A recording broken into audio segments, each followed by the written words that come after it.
ओम शांति। आज मीठे मीठे शिव बाबा ब्रह्मा के तन द्वारा कहते हैं, मीठे मीठे बच्चे, बाबा हमें कहते हैं कि सदा अपने आप को चेक करते रहो कि हमारे अंदर सर्व शक्तियाँ हैं। मुख्य शक्तियाँ बाबा बताते हैं ना, सहन शक्ति, परखने की शक्ति, बड़े को छोटा, छोटे बात को बड़ा करने की शक्ति। कभी कभी हमें छोटी बात को भी बड़ा करना पड़ता है, तो वो भी शक्ति हमारे अंदर होनी चाहिए कि समझो कुछ हमने देखा है, नॉर्मल सी बात, लेकिन हमें उसके विस्तार में जाना पड़ता है। और बाबा बोलते हैं कि हमें समेटने की शक्ति भी होनी चाहिए अपनी बुद्धि को। जैसे हम जो काम कर रहे हैं उस समय हमें अपनी बुद्धि को और तरफ से समेट के वो काम करना है। ऐसे जब आप खाना बनाते हो, बाबा को याद करते हो, उस समय भी हमारी बुद्धि में और कोई विचार नहीं आना चाहिए, तो उस बुद्धि को समेटना भी आना चाहिए।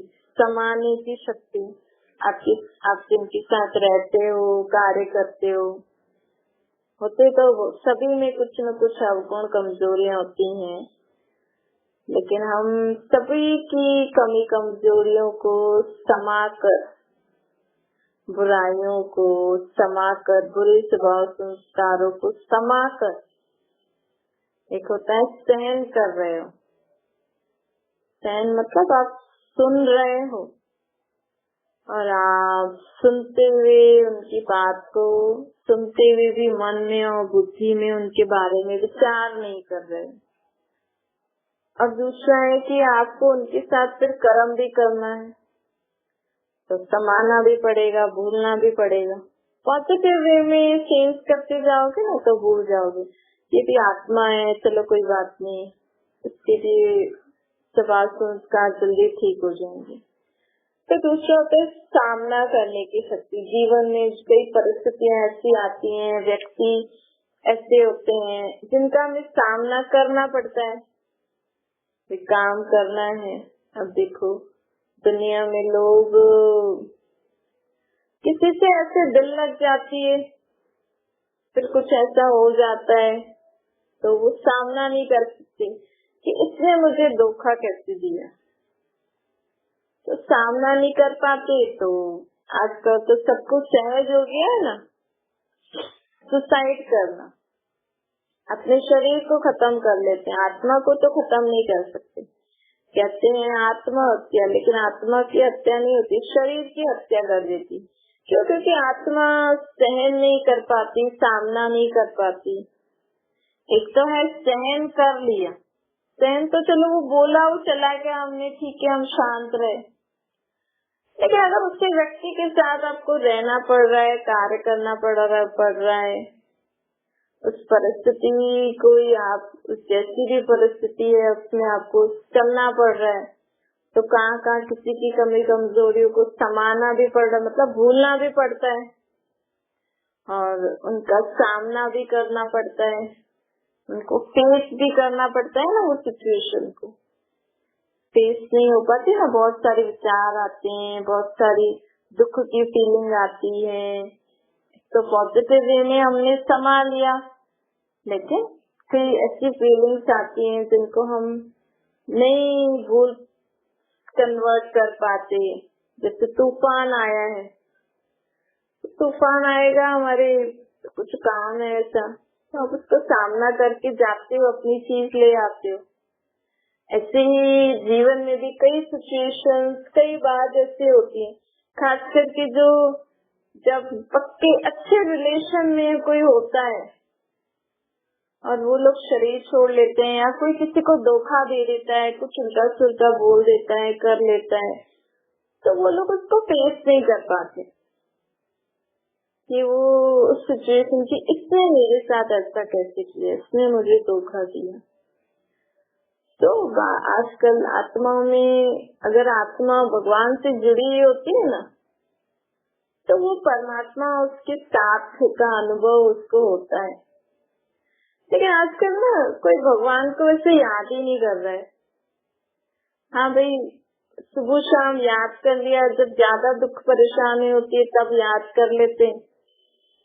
तो जब बात हावी पे हो जाती है ना, बढ़ जाती है, फिर भगवान को याद करते, पहले ही नहीं याद करते।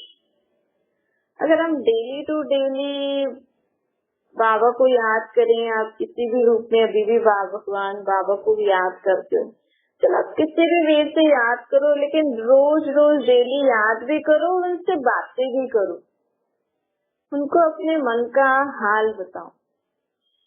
तो लोग क्या करते हैं, ये सारी बातें नहीं बताते।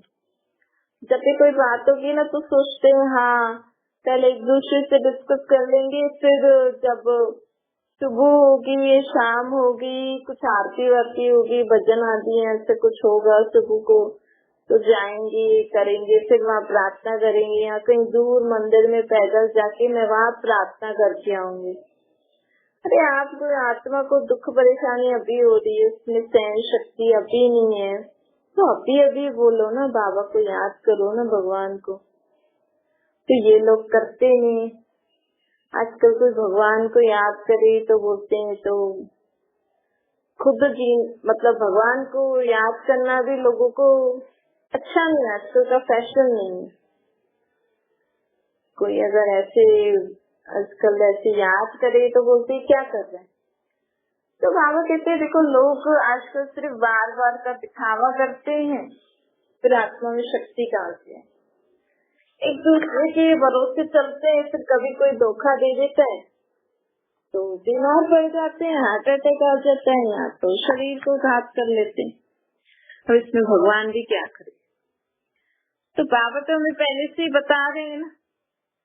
आप देखो, पहले से ही अगर हम बचपन से ही बच्चों को ये आदत डाल दें कि हाँ आपके साथ परमात्मा है, तो कभी भी क्या होता है जीवन में, जैसे बच्चे भी देखो स्कूल जाते हैं, कभी उनसे कोई फ्रेंड्स बात नहीं करें तो अकेला अकेला महसूस करते, कभी कोई बात हो गई तो उनको अकेला अकेला लगेगा, कभी घर पे आप नहीं हो अकेला अकेला लगेगा, कभी कोई उनको कुछ बोल दे वो आपसे नहीं बोल पा रहे, कुछ अंदर ही अंदर सोच रहे हैं। तो इसके कारण ही तो ये सारे केसेस हो रहे हैं ना आजकल। कई ऐसी ऐसी बातें होती है ना आजकल दुनिया में, तो आत्मा अंदर ही अंदर सोचती रहती है। अगर बचपन से ही बच्चों को आदत डलवा दें कि आपको कभी भी, आप हमेशा ही तो किसी भी रूप में आप भगवान को उनको बोलो कि हाँ भाई इनकी आपकी साथ सदा है, तो क्या होता है कि बच्चा समझो स्कूल में भी होता है, फ्रेंड सर्कल में भी होता है, फैमिली में भी होता है, कभी लाइफ में भी आगे बढ़े तो भी उनको कोई ऐसे धोखा दे सकता है, उनके साथ बुरा कर सकता है। तो वो आत्मा ज्यादा उस बात को न सोचे, उसको फेस करने, सामना करने की उसमें शक्ति हो और उसको क्रॉस करके वो आगे बढ़े, इसमें फिर वो बाबा मदद करते हैं। तो बाबा कहते हैं, इसलिए कभी कभी तो क्या होता है, जैसे लोग पहले शादी से पहले अच्छा भगवान को मानते हैं, तो शादी के बाद गृहस्थी में हो जाते हैं तो उतना मानना करना छोड़ देते हैं, फिर कहते हैं हमें शादी से पहले बहुत करती थी। लेकिन एग्जाम तो लाइफ में हर टाइम होते हैं ना, ऐसे थोड़ी आपने शादी करी चलो आपको अच्छा हस्बैंड भी मिला, कल को उस हस्बैंड ने आपको धोखा दे दिया तो कल को आपको वो हस्बैंड या शरीर छोड़ के चला जाए तो, या कुछ और भी प्रॉब्लम हो गई तो लोग तो बस अपने पति परमेश्वर मान के चलते हैं। फीमेल्स में ज्यादा होता है, मेल्स में भी होगा कहीं कहीं, पर फिर धोखा खा लेते हैं ना, फिर उसके बाद भगवान याद आ जाता है। इससे पहले ही बाबा को, भगवान को किसी न किसी रूप में अपने साथ सदा रखना चाहिए। शादी हुई बस, इसका मतलब ये थोड़ी पति भगवान हुए। तो इसीलिए बच्चे हुए ठीक है, इनको पालना पोषना दो, लेकिन अपना जो आपका एक अविनाशी साथी है, जो आपके सदा साथ रहने वाला है, कभी भी आपको धोखा नहीं देने वाला है, कभी भी मरने वाला भी नहीं, कभी भी आपको अकेला नहीं छोड़ने वाला है, देखो एक परमात्मा ही है आत्माओं के बाबा ऊपर क्यों रहते हैं? भले आप बाबा को किसी भी रूप में मानो, गणेश, हनुमान, देवी, ये तत्व, सूर्य, चांद, तारे, पेड़ पौधे, लेकिन ये परमात्मा सोचो, आप पेड़ के रूप में भगवान को याद कर रहे हो, आपको पेड़ से भी जो प्राप्ति हो रही है ना, वो भी परमात्मा ऊपर से दे रहे हैं आपको।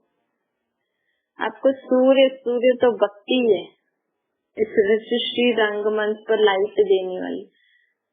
सूर्य में भी आप आज सोचते हो यही भगवान है, तो उन द्वारा भी आपको परमात्मा बाबा ही मदद करते हैं।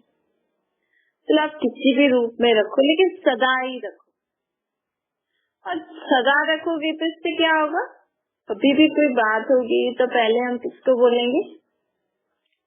बाबा को बोलेंगे ना। आप जिस भी रूप में भगवान को मान रहे हो उनको बोलोगे ना। इतना पक्का उनको अपना साथी बनाना है। देखो एक होता है कि कोई साथ हमारे साथ चल रहा है, साथ चलने वाले को हम भूल भी सकते हैं, भूल सकते हैं। अगर आप अपनी बातों में मन में कोई बात होगी तो जो आपके साथ चल रहा है उनको आप भूल जाओगे ना। लेकिन जो साथी जैसे साथ चल रहा है और जो साथ देता है हर काम में, उसको आप भूल सकते हो? समझो आप चल रहे हो, आप चल नहीं पाते हो और कोई आपको साथ देके चल रहा है, आपका हाथ पकड़ के आपको घड़ी घड़ी ध्यान देके चल रहा है, या आपको कोई काम में मदद करा रहा है, साथ दे रहा है। आप उनके साथ कहीं गए काम करने और उस काम में उनकी भी जरूरत है, तो उनको आप भूल सकते हो? ऐसे बाबा को है ना साथी भी बनाना है और साथ भी उनका अनुभव करना है। मतलब उनको हर काम में हमें याद भी करनी है, उनकी मदद भी लेनी है, उनसे राय भी लेनी है। कैसे? मन ही मन में, मन बुद्धि उनसे छोड़कर। आप देखना, हम मुख्य हमारे जीवन में ना मन और बुद्धि होते हैं। मन में विचार चलते हैं, बुद्धि जजमेंट करती है। अगर विचार मन ही बाबा के बारे में विचार करे, बुद्धि में जो भी जजमेंट है वो बाबा की श्रीमत अनुसार हो, तो हम बाबा से कनेक्टेड हो जाएंगे। तो बाबा कहते हैं इसी रीति हमें जीवन में हर बात का सामना भी करना आना चाहिए। इसके लिए हमें बाबा के साथ सदा रहना चाहिए। तो बाबा हमें शक्ति देते हैं ना, हमारे अंदर निर्णय शक्ति भी होनी चाहिए। क्या सही है क्या गलत, निर्णय करने के लिए ना बाबा कहते हैं सदा है ना अपने को साक्षी स्थिति पे स्थित रखो। अगर हम साक्षी होकर, साक्षी मतलब वो जो बात है ना उसको अपनी बात नहीं समझे। ऐसे समझो आपसे किसी ने पूछी है कि इस काम में मैं क्या करूं, फिर आप थर्ड पर्सन बन जाओ और बाबा के साथ उस बात को आप चेक करो कि अब इसमें क्या करना ठीक है, क्या करना ठीक नहीं है, तो आप यथार्थ निर्णय कर सकते हो। इसलिए बाबा कहते हैं हमें निर्णय करना भी आना चाहिए। हमें जीवन में ना सर्व से स्नेह रख सहयोग भी देना आना चाहिए। और बाबा आज हमें बताते हैं कि अगर आप जीवन में सदा सोचोगे ना मैं सफलता मूर्त आत्मा हूँ, तो समस्याएं पलट जाएंगी। पक्का निश्चय हो कि नहीं मैं तो सफलता मूर्त ही आत्मा हूँ, ये कार्य में जरूर मुझे सक्सेस मिलेगी। कभी कभी क्या होता है कि कोई कार्य हमारे लिए ठीक नहीं होता है, हम तो सोचते हैं ऐसा हो जाए, पर उसका आफ्टर रिजल्ट ठीक नहीं है। समझो आप संकल्प कर रहे हो मैं सफलता मूर्त आत्मा हूँ, आपने बाबा को भी बोला, बाबा को भी याद करके किया, फिर भी वो सफल नहीं हो रहा, मतलब उसमें कुछ न कुछ कल्याण छुपा है। फिर आपको लगेगा हाँ अच्छा हुआ उस दिन वो काम नहीं हुआ।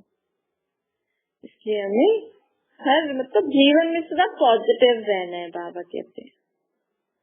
दूसरा, बाबा हमें कहते हैं कि आप जीवन में सदा मधुरता और बेहद की वैराग्य वृत्ति का गुण धारण करके चलो।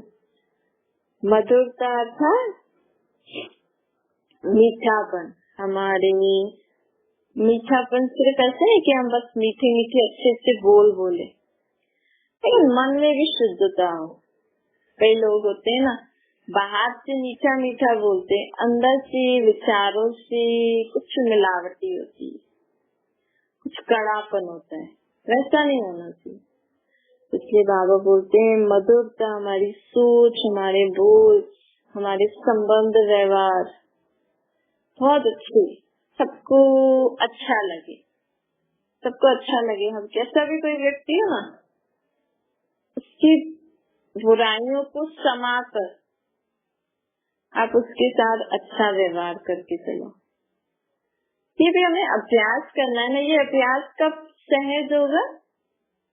जब हम सदा समझेंगे मैं भी आत्मा हूँ, ये भी आत्मा है, हम आत्माएं दोनों बाप के बच्चे हैं।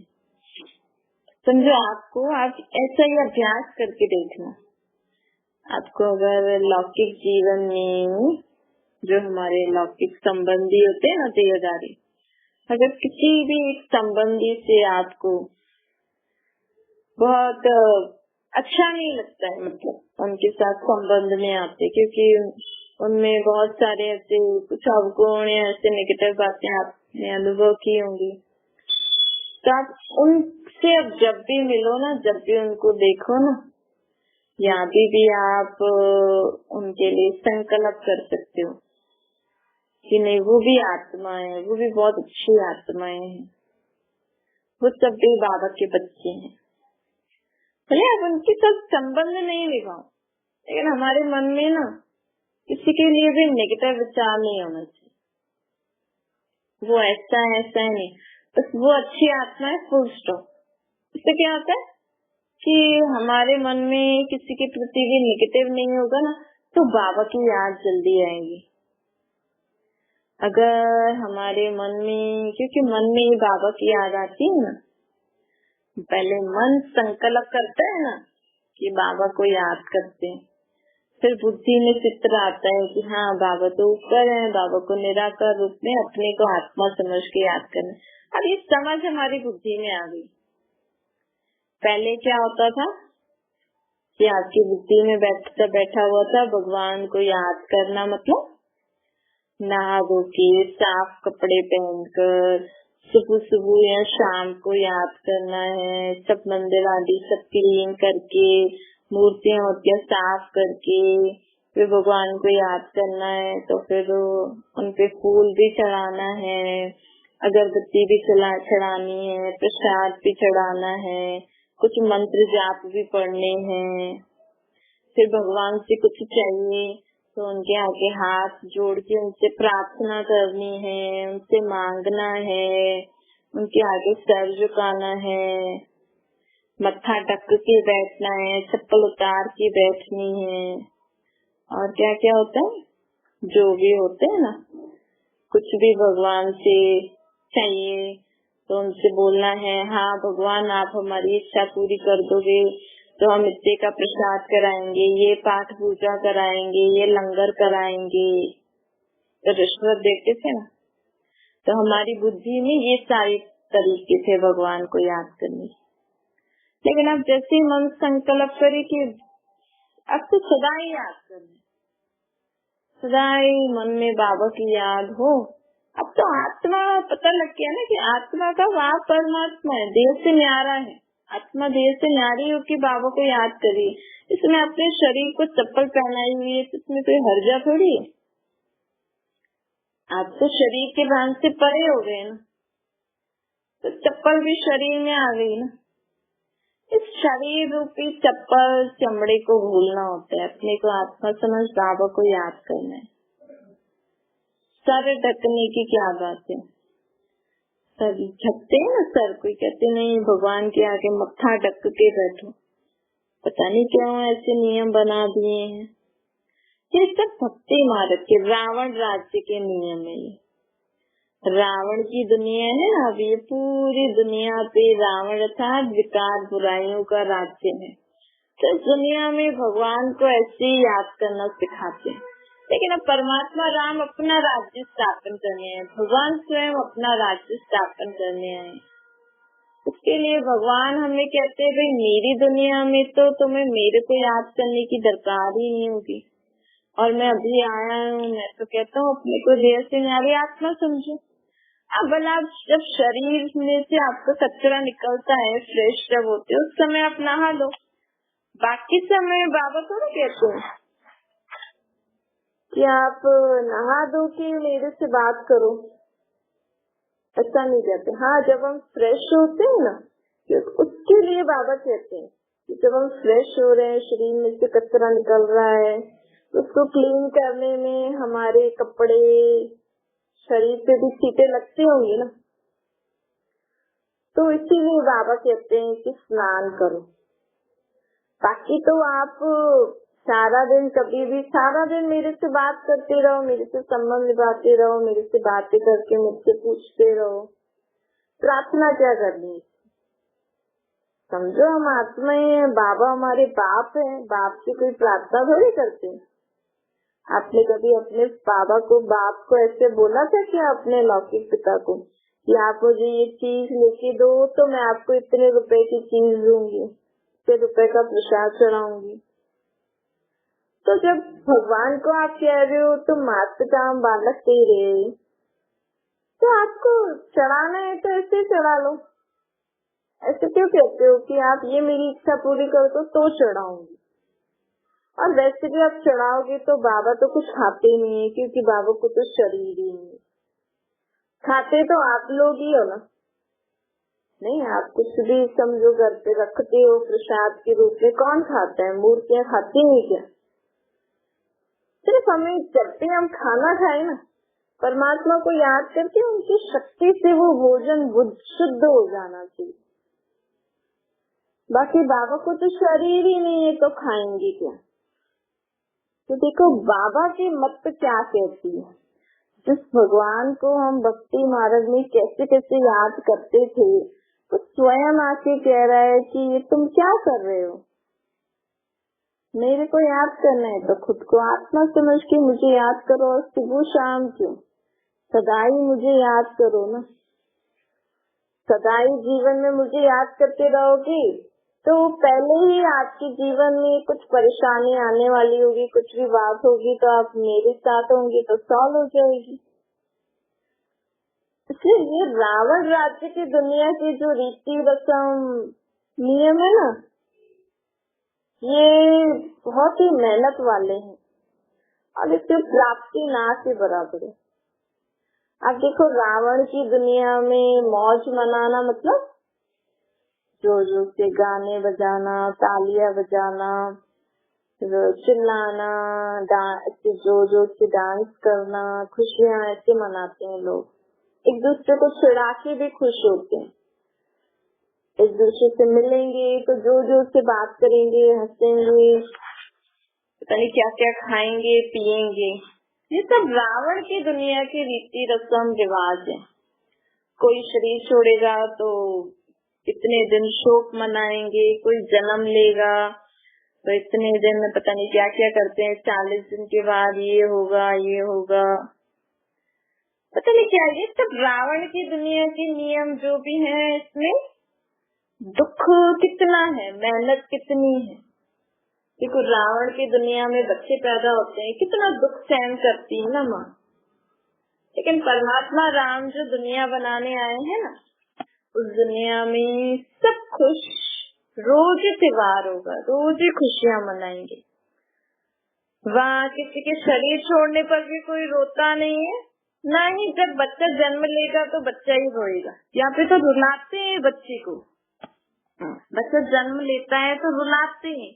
अगर बचपन बाबा कहते हैं, अगर देखो सप्तक में बच्चा कभी रोता ही नहीं, सोचो कभी रोता ही नहीं, वहाँ पे रोने का नाम निशान नहीं।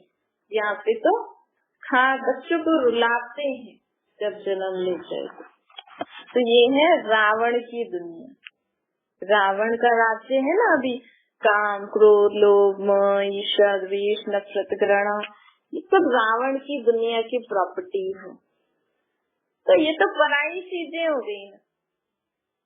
हम तो भगवान को याद करने वाले कहते, भगवान तो मात काम बालक तेरे। कभी बोला है रावण को ऐसी कि तू मात काम बालक तेरे? रावण को तो जलाते ही, लेकिन उसे रावण की जो विकार बुराई ना, उनको बड़े इंटरेस्ट से यूज करके जीवन जी रहे हैं। ये बाबा कहते हैं, अब रावण की चीजों को यूज नहीं करो। मैं जो तुम्हें गुण, शक्तियाँ, ज्ञान दे रहा हूँ, इनको जीवन में, कार्य में लगाकर यूज करके अपना जीवन जियो, तो आप स्वर्गवासी बन जाओगे। अच्छा मीठे मीठे से खिलते बच्चों प्रति माता पिता बाप दादा का याद प्यार और गुड मॉर्निंग। रूहानी बाप की हम सभी रूहानी बच्चों को नमस्ते। हमारी भी रूहानी माता पिता बाप दादा को याद प्यार, गुड मॉर्निंग और नमस्ते। वरदान है, संगम युग पर हर समय, हर संकल्प, हर सेकंड को समृद्ध बनाने वाले ज्ञान स्वरूप बनो।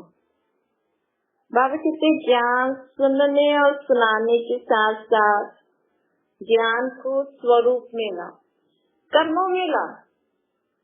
ज्ञान स्वरूप जिसका हर संकल्प, बोल, कर्म समृद्ध हो। सबसे मुख्य बात, संकल्प रूपी बीज को समृद्ध बनाना है।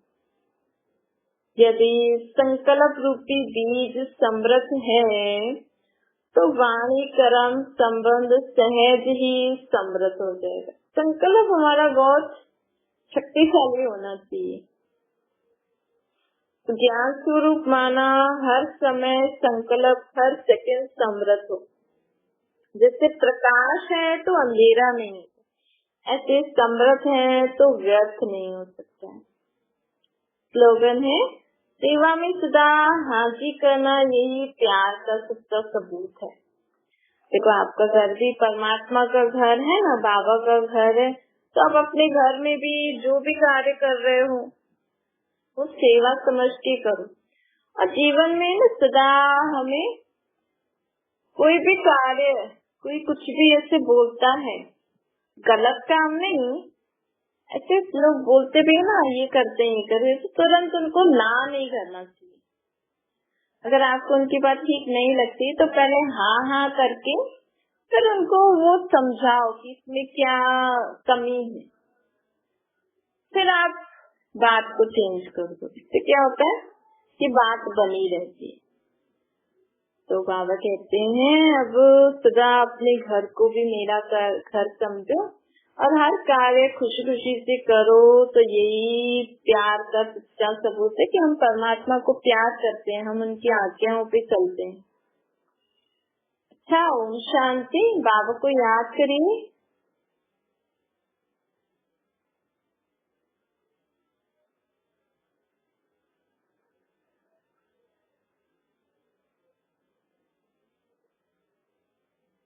वरदान लिख लीजिए।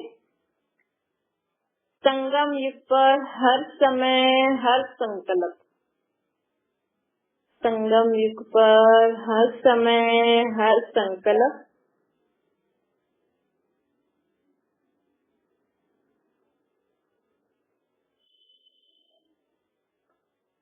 हर सेकंड को समृद्ध बनाने वाले,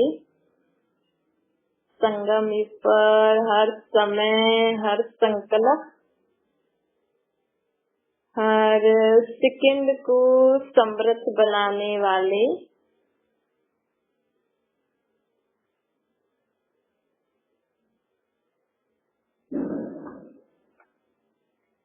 ज्ञान स्वरूप बनो, ज्ञान स्वरूप बनो।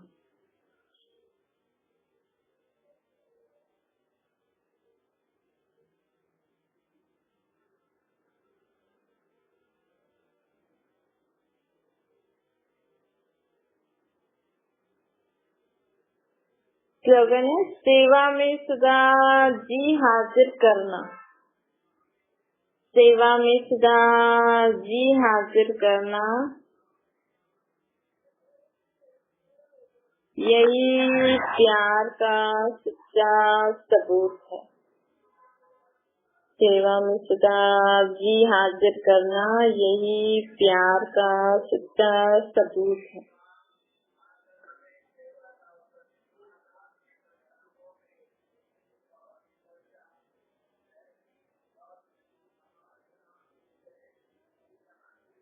लिख रहे दोनों।